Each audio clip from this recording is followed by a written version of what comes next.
Voilà 2 ans et 1 jour qu'elle est à la tête du département vaudois de la santé et de l'action sociale. Benjamin du gouvernement cantonal, c'est pourtant elle qui a sans doute accumulé le plus d'heures sup ces 14 derniers mois.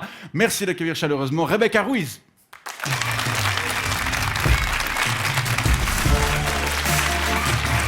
Ça va?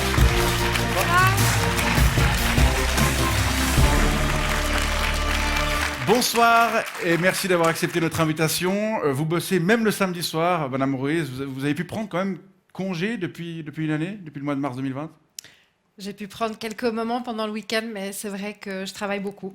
2 ans au mois. Conseil d'État, dont plus de la moitié a géré la pire crise sanitaire que notre pays a connue depuis un siècle. Vous vous seriez quand même présenté si vous aviez su? Joker. Non, mais voilà, comme je dis toujours, je ne savais pas que je signais pour le coup de la pandémie. Ouais. Et en même temps, ben, voilà, quand elle arrive, vous faites face et puis vous faites au mieux. Comment vous faites face? Est-ce que vous êtes quelle conseillère d'État vous êtes devenue? Vous êtes plutôt control freak ou alors vous déléguez facilement, vous faites confiance dans une situation aussi chaotique? Un peu des deux. Non, Mais c'est non, c'est vrai. vrai. Non, mais vous êtes obligé de faire un peu des deux. Vous êtes obligé évidemment de faire confiance à vos équipes, aux spécialistes, surtout face à une maladie qu'à peu près personne ne connaissait au moment où elle émerge. Donc évidemment de faire confiance à celles et ceux qui sont capables d'avoir des expertises scientifiques, de conseiller. Et puis après, évidemment qu'il faut... Et comme mon père m'a toujours dit, faire confiance c'est bien, contrôler c'est mieux. Disons, quand vous faites vous exercez la fonction que j'exerce, conseillère d'État, vous êtes évidemment toujours obligé de contrôler un certain nombre de choses. Et c'est vrai que moi, j'ai en plus un petit penchant pour le contrôle, je le reconnais. Ok, c'est ça qu'il fallait comprendre. Oui, non, mais voilà, vous êtes obligé parce qu'évidemment qu'il y a beaucoup d'attentes de la part de la population, beaucoup d'enjeux, une immense responsabilité aussi personnelle de protection de la population. On parlait quand même de courbes qui s'emballaient avec des pronostics qui faisaient extrêmement peur. Et donc, vous êtes quand même obligé de contrôler, oui. Et votre canton a été l'un des premiers à annoncer l'ouverture de la vaccination aux jeunes. On va parler de cette campagne et de ses enjeux. Mais avant cela, pour celles et ceux qui ne vous connaîtraient pas encore trop bien, voici votre portrait. Il est signé Fred Vallet. Chère Rebecca Ruiz, vous avez vu double à votre arrivée sur Terre. Double origine, Vaud et Valais, double nationalité suisse-espagnole. Vous êtes né le 4 février 1982 à Lausanne avec, en héritage, des parents militants socialistes dans une Espagne franquiste et un plat favori, ça. Vous participez à votre premier meeting politique quand vous avez à peine quelques mois. Après avoir glissé du latin grec dans votre poche, vous quittez le cocon familial en même temps que vous entrez au PS, à 21 ans. Vous dégainez des études de criminologie à force de lire des polars et vous enchaînez les petits boulots pour remplir le frigo. Tout ça après une éducation à la dure qui vous apprendra la rigueur, et ça, même avec un cœur à gauche. Vous entrez au conseil communal de Lausanne à 24 ans, présidente du PS lausannois de 2008 à 2013, vous entrez au grand conseil vaudois en 2012. Vos premiers dossiers, la sécurité, la prison, la justice et la police. La sécurité, c'est notre affaire de tous. La criminologue que vous êtes se voit même surnommée gauche matraque par les gauchistes plus à gauche que votre propre gauche. 2014, c'est le Conseil national et en 2019, retour au château cantonal pour tutoyer le Conseil d'État vaudois. Votre dicaster, la santé. Sans savoir qu'un an plus tard, c'est le Covid-19 qui allait rythmer vos journées et vos décisions. Une ministre cool, une maman de 2 filles, une passionnée de théâtre, mais aussi un animal politique selon l'illustré. Votre définition de la politique suisse, proche des gens, lente et stable. Tout le contraire de House of Cards, dont vous avez toujours été une fan de la première heure. Bref, Rebecca Ruiz, grâce à une ascension personnelle aussi fulgurante qu'une pandémie, aujourd'hui le Blick vous imagine déjà au Conseil fédéral. Ça va trop vite ? De ce point de vue-là, en tout cas, je pense que c'est vraiment un... Un quoi? On le saura jamais. Rebecca Ruiz, je vous présente Maxime de Bernardi. Bonsoir. Bonsoir, vous Bonsoir, êtes président du groupe Vaccin Arrêtons le délire généralisé. Oui, le VAG. Vous n'êtes donc pas vraiment prêt à tendre l'épaule? Non, ça, il est hors de question que je me fasse avoir par cette propagande d'État qui vise à me faire inoculer un poison toxique dans l'épaule. Comme un mouton. Comme un mouton. J'ai lu sur votre site internet, c'est marqué Oui, comme un mouton. ça, c'est un argument, ouais. Ouais, juste pour enrichir la Big Pharma. Convaincre la population, Madame Ruiz, ça va être votre cheval de bataille ces prochaines semaines? Continuez à convaincre. Alors, je dois dire que pour l'instant, l'engouement, il est extraordinaire. À chaque étape d'ouverture, on avait évidemment beaucoup de demandes. à partir du moment où on avait des places à disposition, sachant que la demande était très forte aussi pour les personnes de moins de 50 ans qui ne pouvaient pas encore se faire vacciner, on s'est dit maintenant il faut ouvrir à l'entier de la population, aux jeunes aussi qui Mais il reste quand même des gens qui subissent sont la crise réfractaires. depuis longtemps. Bien sûr, il y a des gens qui sont Vous allez réfractaires. vous allez faire comment pour les convaincre, eux, alors? Eh bien, on va continuer à répondre aux Allez-y, questions. convainquez-moi. Essayez de le convaincre. Non, C'est mais quoi le premier vous argument convaincre. C'est quoi le premier argument que vous donnez Mais quand quelqu'un vous dit non, mais franchement c'est trop dangereux. Enfin, allez-y, dites-le pour Non, moi. Mais je- vous savez, il y a franchement, j'ai beaucoup, pas- il y a beaucoup d'arguments qui sont amenés par des gens qui n'ont pas envie de se faire vacciner. Disons, pour moi, l'argument principal, c'est qu'aujourd'hui, la vaccination, c'est vraiment notre porte de sortie de cette crise parce qu'il n'y a pas encore de traitement pour vaincre cette maladie. On voit dans les pays où les taux de vaccination sont très élevés, par exemple en Israël, que enfin la liberté revient peu à peu, clairement, pour le avec moment. avec beaucoup moins de restrictions.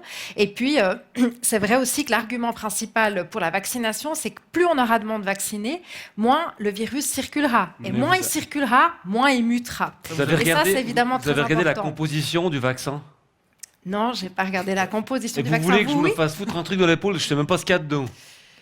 Je comprends que ça puisse poser des questions. Vous avez raison de les adresser, mais en même temps, on est là face à un vaccin qui est très sûr. Il y a plein d'études qui le montrent. Plein d'études. Bah oui. Ils disent toujours ça, il y a plein d'études. Moi, j'ai aussi plein d'études, que j'ai vu sur Internet qui disent que c'est de la merde. Ouais. Oui, sur Internet. Sur Internet? Oui. Vous avez Internet? Bien, j'ai Internet et je peux évidemment croire qu'il y a beaucoup de choses sur Internet. Mais donc, Il y a aussi on a- l'argument de la Big Pharma, cette peur que l'industrie pharmaceutique s'enrichisse, on l'a vu aussi. Ouais, avec, c'est pour ça que vous êtes pour. En fait, vous avez des actions chez Pfizer, Novartis non. et compagnie. Mais justement, à propos de l'industrie pharmaceutique, vous pensez quoi de ce débat sur la levée des brevets?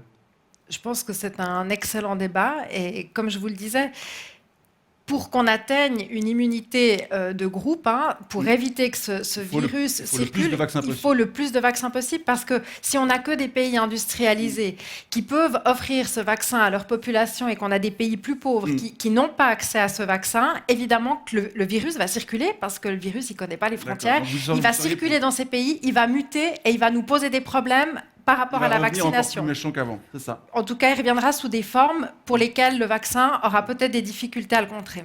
Comment vous expliquez qu'autant de personnes demeurent sceptiques, comme Monsieur de Bernardi et ses confrères et ses consoeurs, malgré toutes les informations qu'on trouve sur la vaccination? Comment ça se fait que ça... Je ne suis pas certaine qu'il y ait autant de sceptiques que ça. Il y en a, évidemment, ça représente une qui font du partie... bruit, qui font beaucoup de bruit? Ça représente une partie de la population, des gens qui s'expriment, puis c'est complètement légitime Bien sûr. qui s'expriment avec des vraies questions. On doit Ouais, être là bah.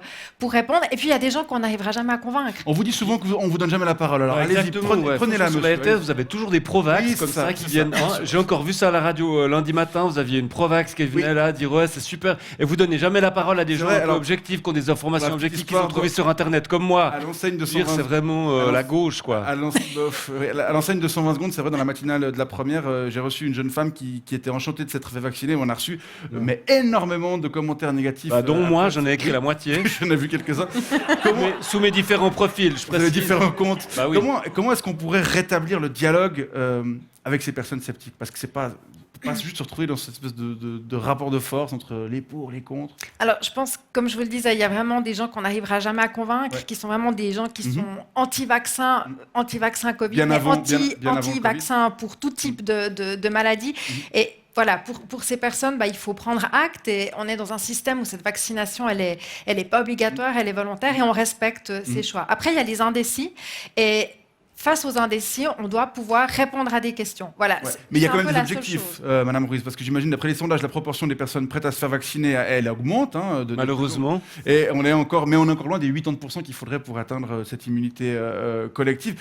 Ce serait quoi l'objectif idéal dont vous rêvez quand vous avez le temps de dormir? Alors, de toute façon, l'immunité collective, on pourrait l'atteindre qu'à partir du moment où les enfants seraient aussi vaccinés. Ça, il faut le savoir. Puis, il y a plein d'études qui sont en cours maintenant pour savoir si oui ou non Les enfants vaccinés, vous les le pensez vaccin pas. est efficace et si oui ou non on pourra l'administrer à un moment donné pour les enfants. Donc, En écartant la question des enfants, notre objectif, c'est d'atteindre environ 70% de la population éligible pour qu'elle se fasse vacciner. On voit en tout cas, sur la base des chiffres vaudois, que ça fonctionne bien. Les plus de 75 ans, on est à un peu plus de 70%, les plus de 65 ans aussi, et on voit que ça augmente aussi dans les tranches d'âge plus jeunes. Je vous propose, Rebecca Ruiz, maintenant de faire un peu d'économie de mots, puisqu'on vous propose de ne répondre aux questions qui vont suivre que par oui ou par non. Est-ce que vous... ça va aller? Je vais essayer. C'est parti.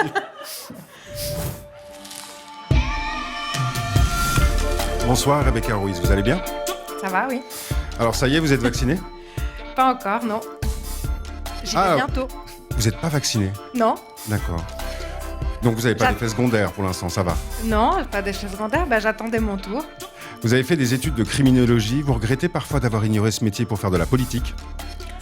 Non, aucun regret. J'ai fait le choix de privilégier ma carrière politique il y a quelques années maintenant, quand j'ai pu entrer au Conseil national, donc pas de regret.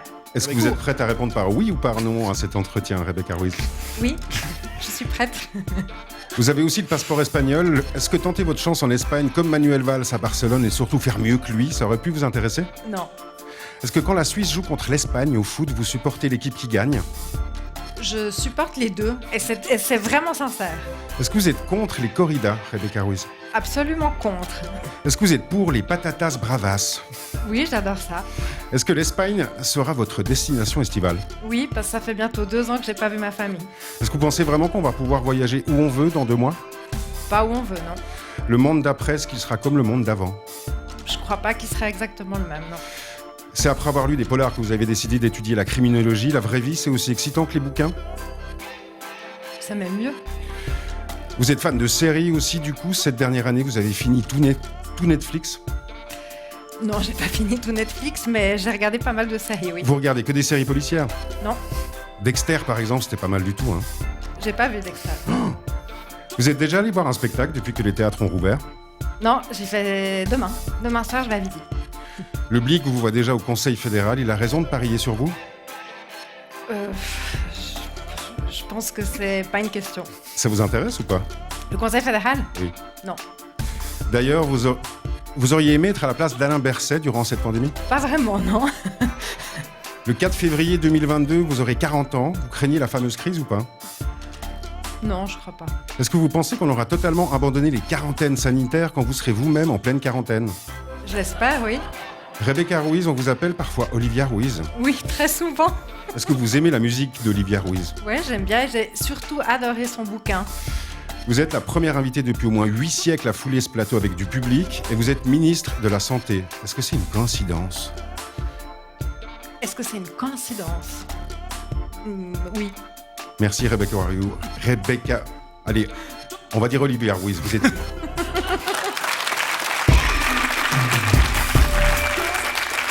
Ça va, j'ai joué le jeu? C'était très bien. Et la transition est toute faite puisqu'on parlait de musique. Les concerts, c'est quand même plus motivant que les arguments de santé publique, hein, jugé par la campagne que l'État de Vaud a lancée cette semaine. On y voit une image du Puy Fornoy. Est-ce qu'on pourrait voir cette affiche d'ailleurs qu'on a trouvée sur le site de l'État de Vaud? L'État de Vaud. Voilà, vous la voyez Puy là. Fornoy, qui a donc disparu depuis 5 ans. L'État de Vaud toujours très à la porte. Bravo. Et avec ce slogan pour que la vie reprenne. Avec un festival qui est mort. Vous auriez eu moins de succès en disant simplement sauvons des vies? Je pense qu'on est dans une autre phase aujourd'hui. Bien sûr que la question de la préservation des vies, elle est encore importante. Et évidemment que selon votre âge, selon la maladie préexistante que vous avez ou non, si vous attrapez le Covid, ben oui, vous pouvez en mourir.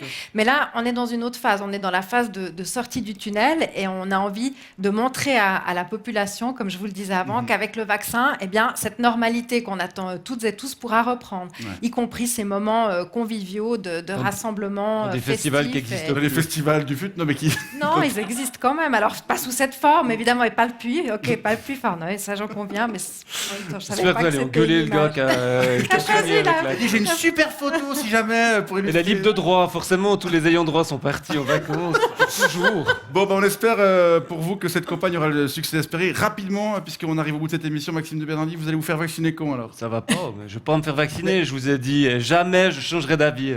Bon, Pas con. Rebecca Ruiz, merci d'être passé nous voir. Tout de bon pour la suite. Maxime de Bernardi, président du VADJ. Bon retour Oui. chez vous.